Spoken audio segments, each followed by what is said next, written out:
Change in refraction. So that is, they're required to change their glasses, and many times, they come, they say that you've just changed your glasses 3 months back, and the same glasses are no longer giving them good eyesight.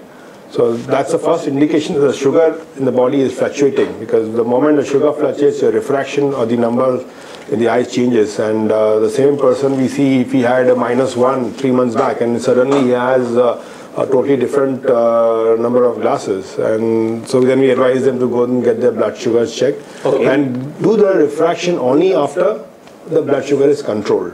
That's number one. The second common problem that we're getting in diabetics is cataract, and many of the young people, and especially people who have juvenile diabetics, have a very early onset of cataract.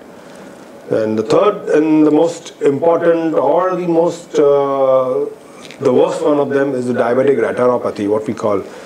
In that, the retina, which is the back part of the eye, starts getting affected because of diabetes. And there are different stages of diabetic retinopathy. And most of the time, the early stages, it is again a very silent disorder, and most patients don't realize it till the time the disease is at a very, very late stage. Okay. In that case, what do you suggest to the diabetics who have these kind of problems? One is about retinopathy.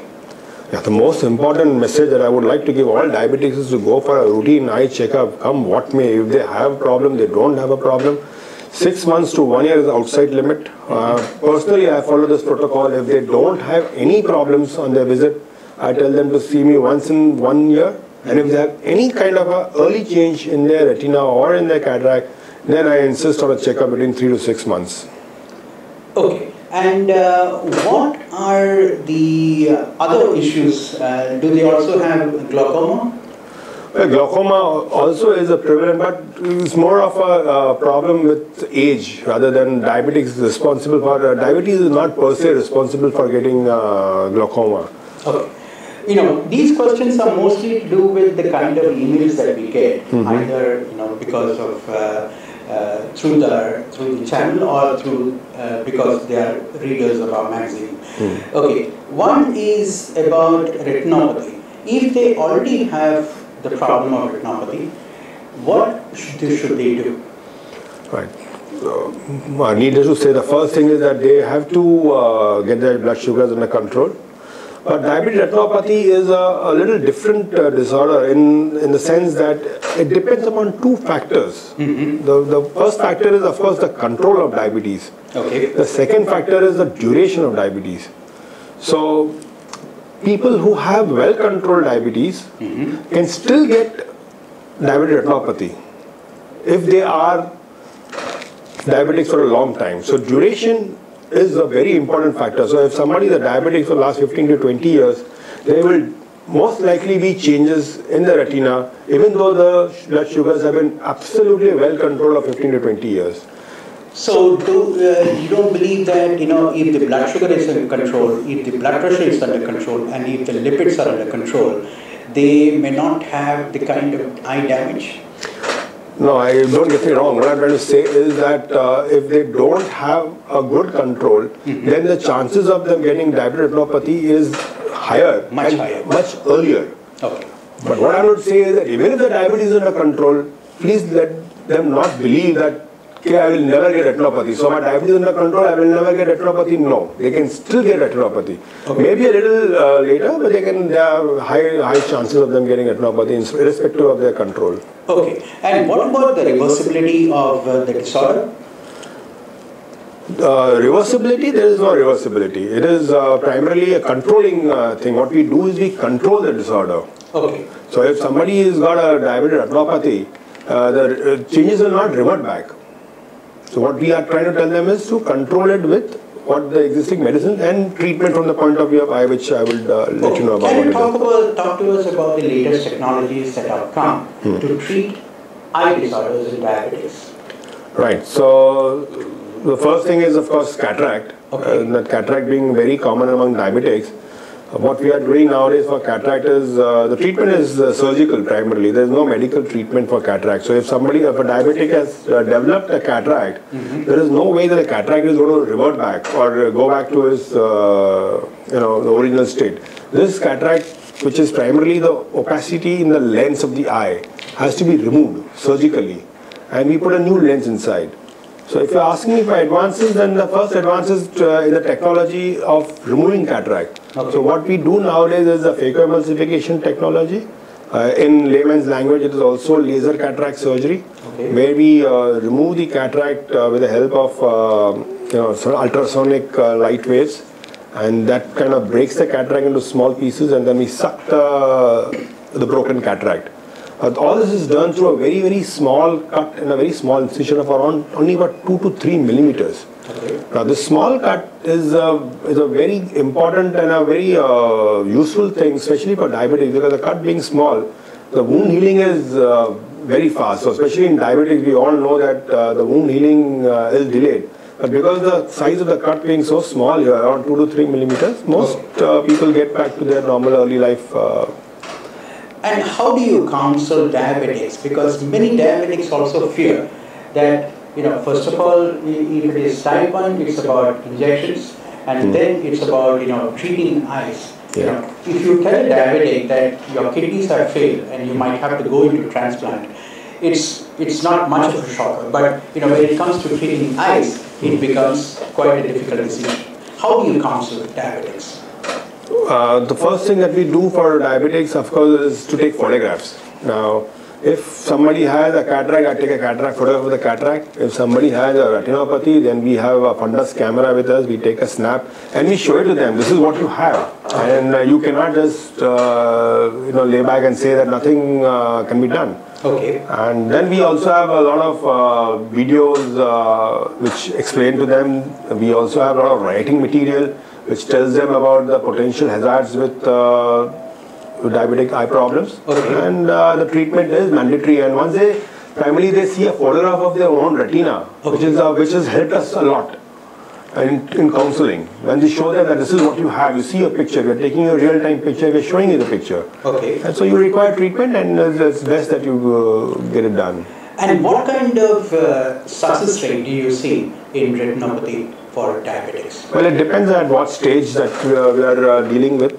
We didn't really complete the protocol when we talked about the advances. So what we do for diabetic retinopathies is, first thing is we take a fundus photograph, a clear, what we all used to, but a high definition photograph, which we map out the areas. Then second stage is what we do is called as an angiography. Now this angiography is nothing but giving an injection in the arm and taking photographs.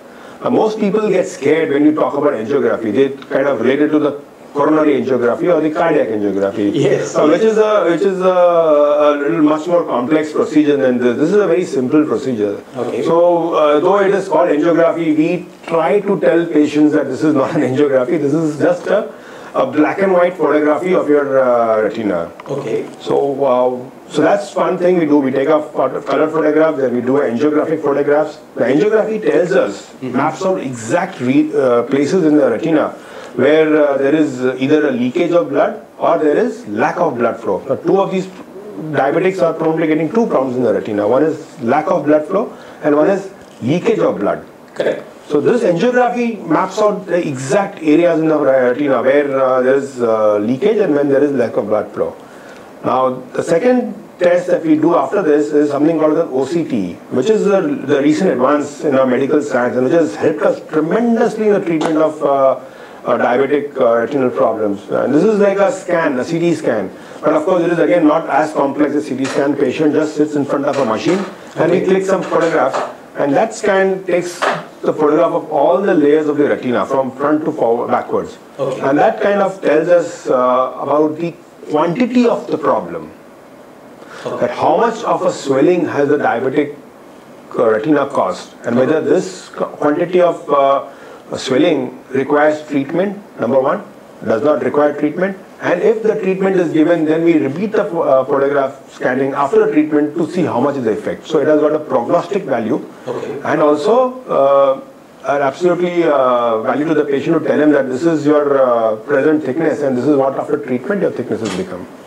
Okay. Now, can you also tell us about the latest technologies, like the Google Tear Sugar glass?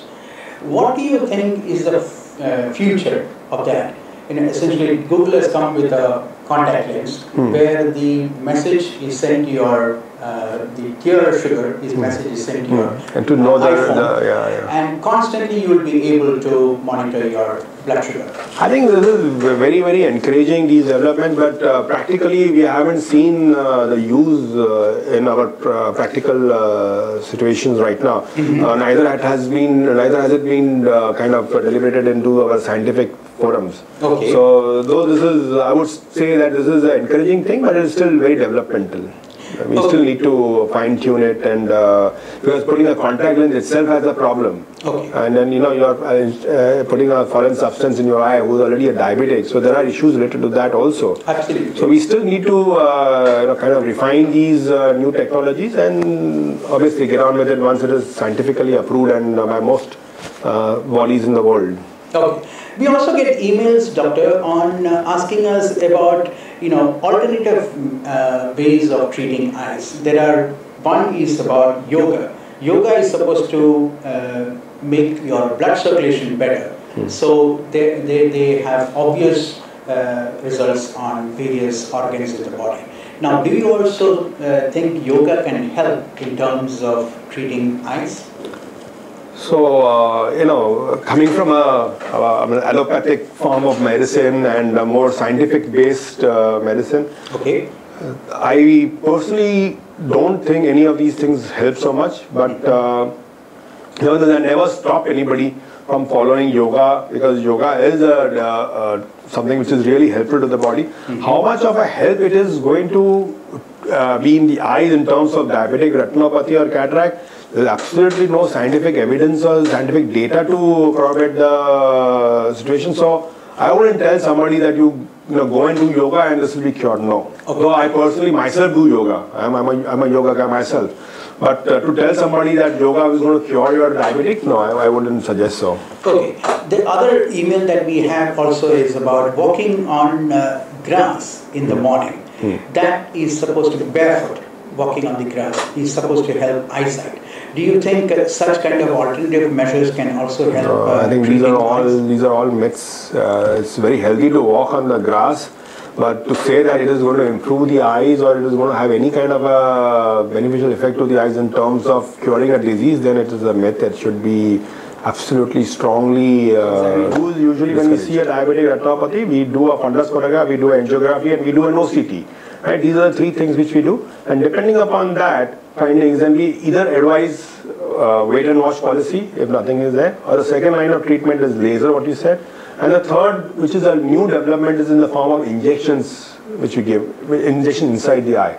Now, what laser essentially does is laser, where we talked about angiography, and angiography telling us about two possibilities. Okay. Whether there is excess of blood leakage or there is less of blood flow. So laser helps us to mark, we do laser on those spots where we see there is no blood flow or there is excess of blood flow, excess of leakage.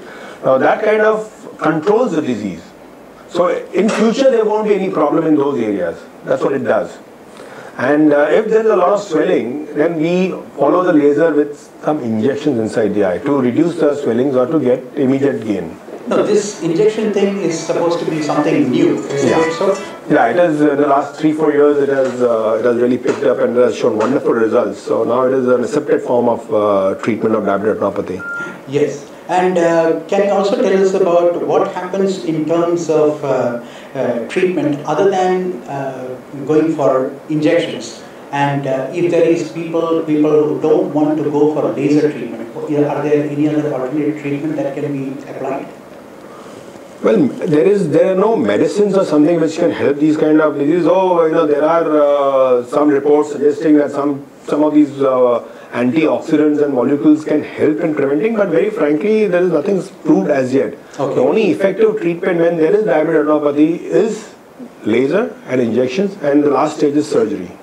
So you would suggest that they should go for laser treatment wherever applicable? Oh, absolutely, absolutely. Laser is such a simple procedure. It is just like giving light rays. And it is a daycare procedure. Patient walks in, walks out within 15 minutes. And there are no side effects nothing major side effects, of course. And you are trying to avoid to get into a situation where you would require surgery.